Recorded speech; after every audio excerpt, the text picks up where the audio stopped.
And some of the Pharisees from among the multitude said unto him, Master, rebuke the disciples. And he answered them, I tell you that if these should hold their peace, the stones would immediately cry out. This is the season of Christmas, which follows 4 weeks of Advent, which is the waiting of the realized promise of God's kingdom in our world. It's not as if God doesn't exist just because we aren't realizing it. It's around us every day, all the time. It's literally the water we swim in, the air we breathe. It's who we are. It's what created us. It's what sustains us. And it's what will help get us through and redeem us into a new way of being in the world. As we wait for that realized hope in the baby of Jesus at Christmas time, we went through a series of Christmas carols in order to ask ourselves, how are we inviting God into our life? Where are we looking for God? And what are we looking for? That's how we spent our Advent season this year. And this whole series was based on Christmas carols that helped us ask those questions. O come, Emmanuel was our way of inviting God in to be fully present in our lives in a way that we could realize it, in a way that we would recognize it and see it. O Morning Star was a way to start getting some advice, some help, some direction from creation itself on where to look for God in the world. The activity of God in the world that is around us that sometimes we overlook or miss. Lo, how a rose e'er blooming was exactly that place where we said, here it is, blooming right here in front of us.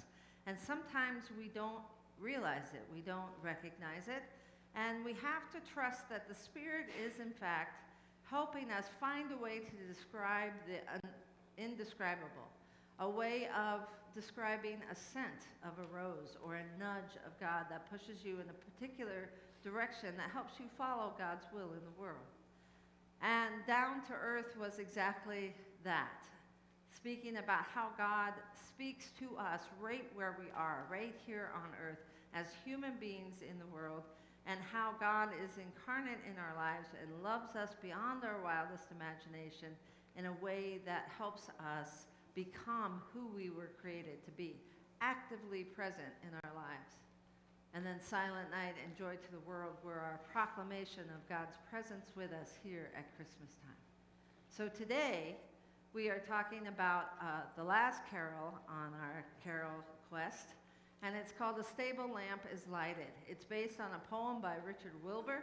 It was written in 1961. Richard Wilbur was poet laureate for America at the time, and they've put it to music, and it's become a wonderful hymn that talks about now that the baby in the manger is here, how does that help us step out into a different kind of living? What is the difference of Jesus being born at Christmas? How does that change our life? The poem goes like this. A stable lamp is lighted, whose glow shall wake the sky. The stars shall bend their voices, and every stone shall cry. And every stone shall cry. It's as if even if we don't look at it and we don't recognize it and we don't proclaim the glory and the majesty of God's birth, the stones themselves would cry out, right? And straw like gold shall shine, a barn shall harbor heaven, and a stall becomes a shrine. This child through David's city shall ride and triumph by. The palm shall strew its branches, and every stone shall cry. And every stone shall cry, though heavy, dull, and dumb, and lie within the roadway to pave the kingdom come. This is Palm Sunday, right?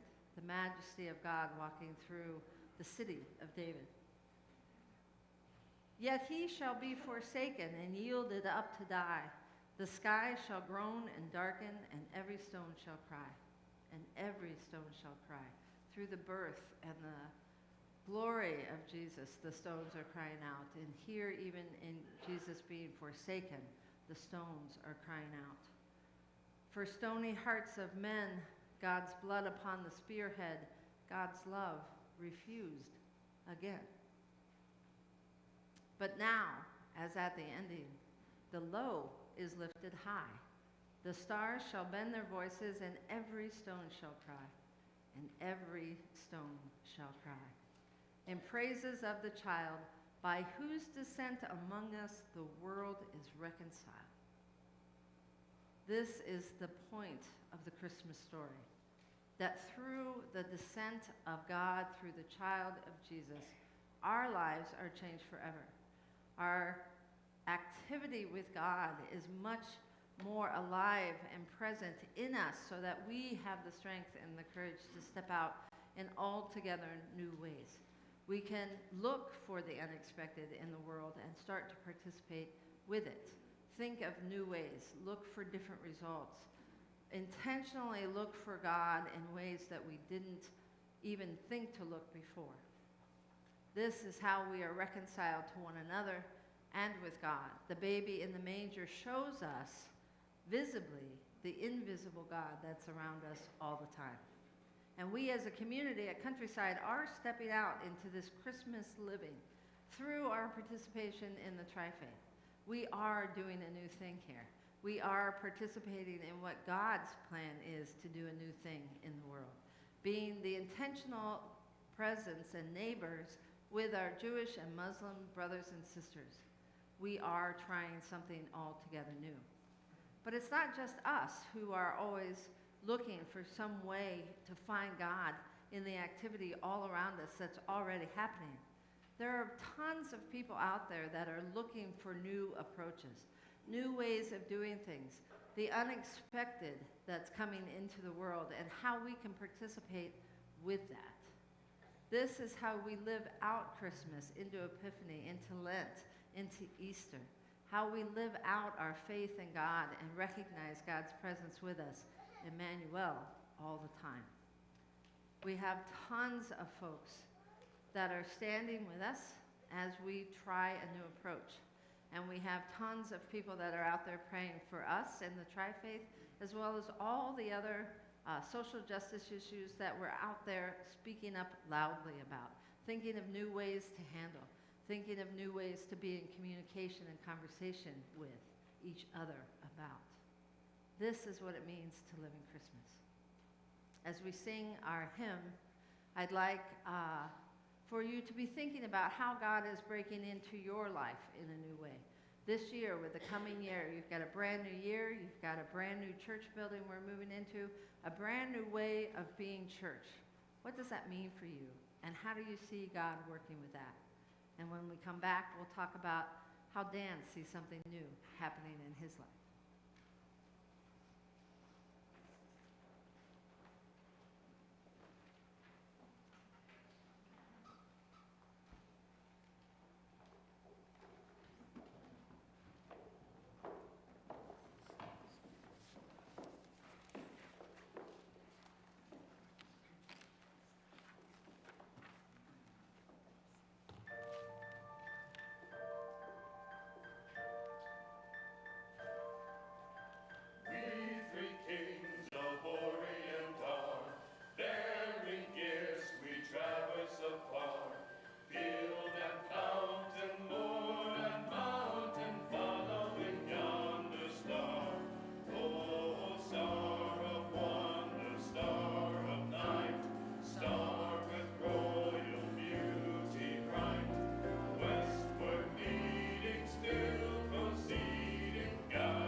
sometimes doing something altogether new means that you have to use new technology, new ways of media. And we could talk about how social media sometimes brings people together in a virtual way, but not in a real way, right? You don't really make connections, you don't really make relationships. Well, I think you do. And this new fangled thing that Dan McCollister is doing actually brings people together because they have to exchange things together. And they get to meet one another in a way that we would never have thought of even just 20 years ago. So let's welcome Dan and have him give us a new idea of what we're doing. Here is Crop Swap. This is Michelle. Michelle has a lemon tree. Alan has an orange tree. Both have way more fruit than they know what to do with. They live right next to each other, but they don't even know it. And what's worse is that they both go to the grocery store to buy the fruit that the other person is already growing. And let me tell you about grocery stores. Their fruits and vegetables are often genetically modified, sprayed with chemicals, picked before they're ripe so the nutrition sucks, shipped thousands of miles often to other continents, which requires millions of gallons of gas and creates tons of trash and pollution. But there's a better way. That's me. And this is Crop Swap. Let's say you have a fruit tree like Michelle and Alan. You go into the app and press the My Garden tab. Input what you have.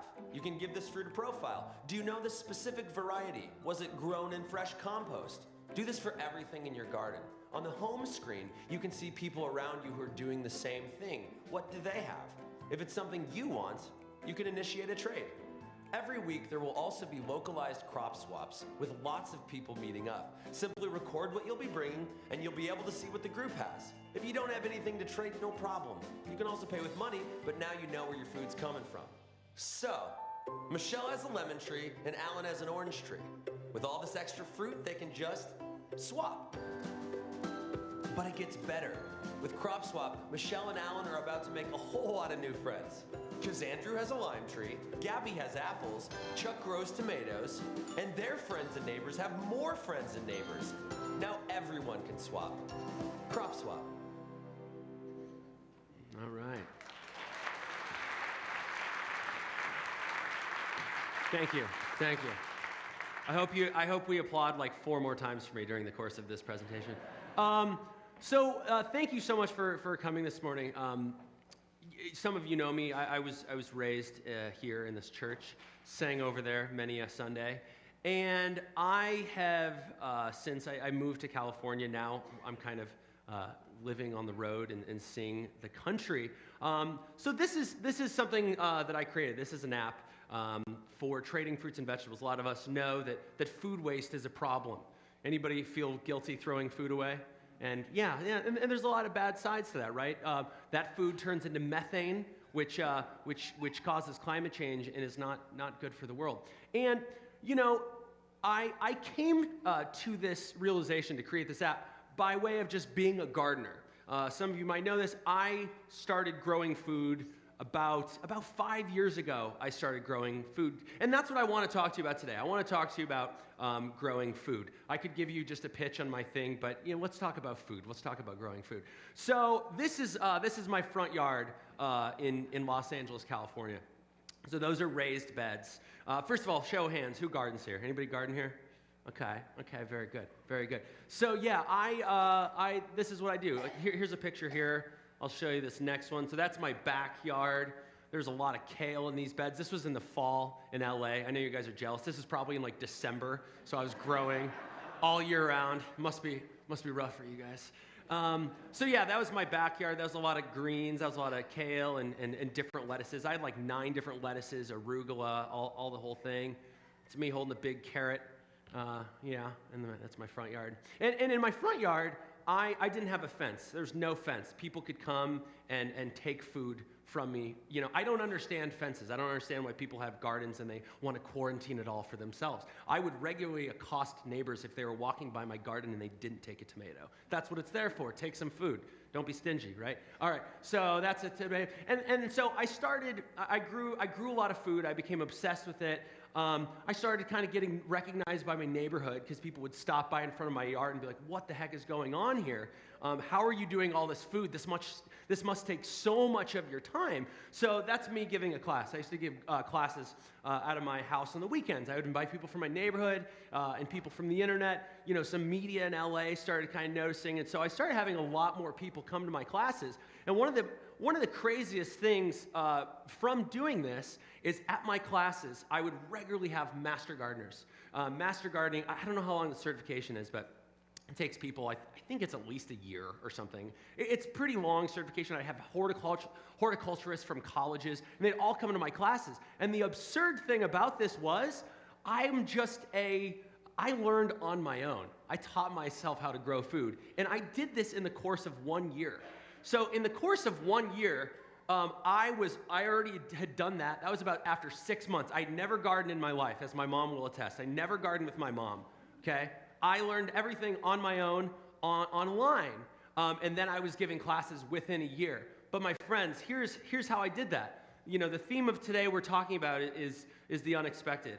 When Chris sent me kind of the song, or the poem rather, that we were kind of going over, you know, a big theme of this, you know, the reason Jesus was revolutionary is that it wasn't a savior like we had usually seen saviors before, right? Usually, you know, the saviors would be ornate and kind of untouchable, and they'd be covered in jewels and would be fancy. And Jesus comes along, and he's looking ratty, kind of like me. And he's born in a manger right next to, like, animals. That's pretty revolutionary. We lose sight of this now, but that's pretty crazy, right? That's a new concept.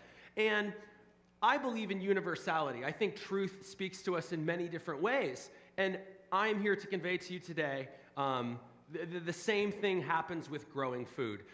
There's kind of an adage I have, and it's at my gardening classes, and I give these all over the country, is that I can teach someone to grow food in 20 minutes who's never grown food before.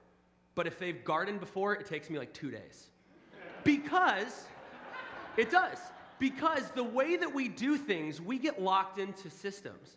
All of us know this, right? We get locked into ways of thinking, and we don't even test things. We don't even question things, right? And again, that's why Jesus was a big deal, because it's you know, oh yeah, he's a meek and meager dude like you. He's poor. He's a carpenter. That's crazy. But the lessons that we can extrapolate from that are relatable. When you have a savior that's relatable, and it's not this untouchable your highness situation, it's really magical, and we've taken so much wisdom from that.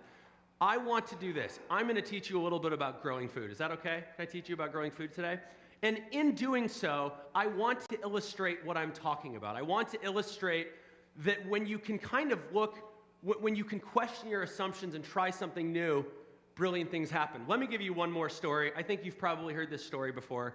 My adorable girlfriend told this at Christmas this year, and I think it's really illustrative about the point I'm trying to make. So there's a young girl at Christmas, and she asks her mother had cut the ends off the roast for the Christmas meal. She said, "Mother, why are you cutting the ends off the roast?" And she says, "Well, it tastes better that way. And that's how my mother did it." And so the little curious girl is still not satisfied. She's like, "Well," and then the mother says, "You can ask your grandmother if you want to ask her." She says, "Okay." So the little girl goes up to her grandmother. She says, "Grandmother, why do you cut the ends off the roast?" And the grandmother says, "Well, it tastes better that way. And that's the way my mother did it."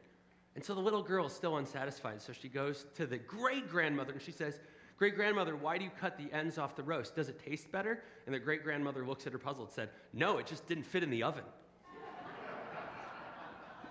And we should think about this when we think about our lives. Like, how many areas of our life do we just kind of not question it and not ask ourselves why we do things a certain way? So I want to do that with gardening today, if that's okay. All right, let's have a little lesson. Let's party. Okay, this is, by the way, I do these talks. I think I'm going to do one for Countryside maybe, and these are like 2.5 hours long. This is just going to be a smaller version. Okay, gardening. Let's talk first about farming. So farming, you know, agriculture, we are a hunter-gatherer people originally. Farming roughly starts around 12,000 BC, okay?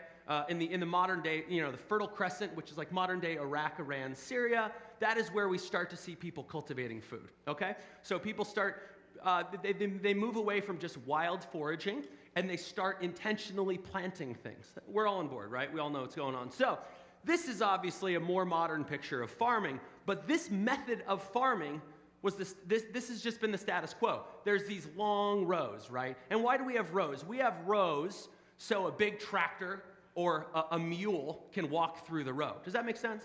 Okay, so we do that so our farm machinery can walk through.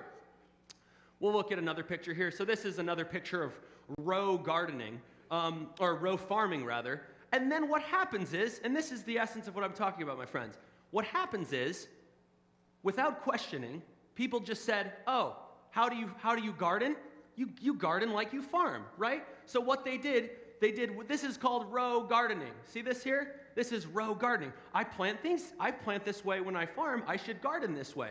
So as you can see, they plant one row of just cabbages. They plant one row of I think those are nasturtiums on the left, and they're walking in between all of those plants. Does that make sense? That's how a lot of you garden. I know you do. It's okay. Don't worry.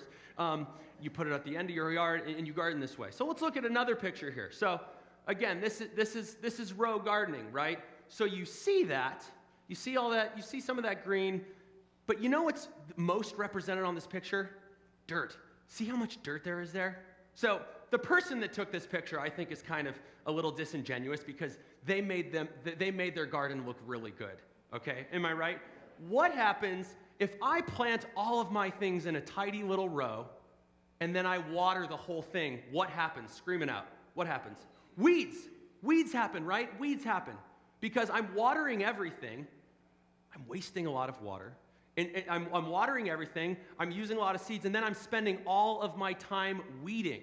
What if I told you there was a way you could use significantly less water, seeds, you could use like 2% of your time, get way more plants, and not have any weeds? That is how I garden. So, we have row gardening, and you get weeds, as I said. So, this guy comes along in the 1970s. Some of you may know this man's name. His name is Mel Bartholomew. This man was not a gardener at all, so he had no assumptions to go off of himself. He was a civil engineer, so he's one of these nerdy efficiency guys in his head. And he joins a community garden plot, and he asks, like, he starts to notice inefficiencies right away with the row gardening I was talking about. He said, why are we planting in rows? This is extremely inefficient. I have to bend over, it hurts my back, I'm wasting all these seeds, I'm wasting all this water, and then I'm spending all of my time weeding. So he said, let's squeeze everything together. Let's not have any rows, let's put everything in a raised bed. Now, you don't have to technically use a raised bed, but the principle is squeezing everything together. So when you squeeze everything together, you basically have a bed. It could be 4x4 or a 4x8, or it could even be 4x20. You never want to exceed the width of 4 feet so you can reach in from all sides. Does that make sense, everyone? So this is just simple math, okay? Technology doesn't always have to be gadgets. Technology is ways of seeing things. And when you put things in a bed, you don't have weeds because you know where everything is. And if you do have a little thing that pops out, you can just pull it right out. You're not walking on an uncomfortable little path trying not to step on your plants, because in a row garden, what always happens is people step on their plants. Okay? So you step on your plants and you make more work for yourself, and then you come in, then you're all frustrated because you spent your Saturday weeding. Okay? I had about, see the beds he has there, those are 4x4. I had 4x8 beds, and I had about 16 of them. I would regularly leave town for weeks at a time, and I wouldn't even have to tend to my garden. Because I was lucky. I didn't have any assumptions that were stuck in my head. I just didn't just accept a narrative of, oh, this is how you garden. I kind of just got nerdy, and I found the people that were doing it online in the most efficient ways, and that's how I learned, and it's the most efficient. By the way, this is called Square Foot Gardening, if anybody is interested. It's a really good book. Square Foot Gardening, write that down, put it in your phones. I won't be offended if you get your phone out right now. Square Foot Gardening, 2nd edition. This is another example, as you can see. So right there, you see how the aisle space is significantly smaller than in those earlier pictures, right? So he's not spending all his time weeding, and the yield you get from this is bonkers. There's another example of raised beds, as you can see. See how much is in such a tight space? That is what we're doing. So when we put plants in a tight space, we don't have as much evaporation, right? We're using less water. We're saving the world, and then we're not stressing ourselves out. With this method, You get the same amount of harvest you'd get in a big yard, you get with 50% less cost. You can do it in 20% of the space, 10% of the water, 5% of the seeds, and 2% of the work. So I think we should challenge ourselves with our assumptions. We should always ask ourselves why we are doing something. My girlfriend is a Waldorf teacher, and she says that one of the things she learned in her teacher training is always questioning why you're doing certain things. Always ask yourselves why you're doing things. And here's the thing I will kind of close with, my friends. The magical thing about all of this is this now, seeing the world in this way, at least when it comes to planting. I definitely have a lot of other things that I don't understand yet in this world. But in the world of gardening, you start to understand this language. If you are an open enough vessel to listen to new information, then you start to understand nature and its systems. People all the time ask me, again, people that have gardened for, I just did a conference and there was like these ladies that had been gardening for 40 years and they were coming to me to ask questions. And they were asking me all these questions about insects and fertilizers. And they had just set themselves up with the wrong system. The way that I teach people to garden, which is free from any chemicals whatsoever, it just uses fresh compost, it just uses the microbiology of the earth, you don't have these problems. And again, so if I go into this situation with an open mind, I now develop a new language. I think Chris mentioned earlier, like the presence of God. I feel that with plants, and it's in the way of knowledge. Even if I haven't encountered a certain problem in a garden, I kind of instinctually know where I got to be. I kind of know what to do. And it's just this thing that develops, and I don't have to look up on some package, or I don't have to find a specific pesticide to kill a thing. You just start to develop this intuition. So with that, I will implore all of you to grow food. I better be seeing this occurring.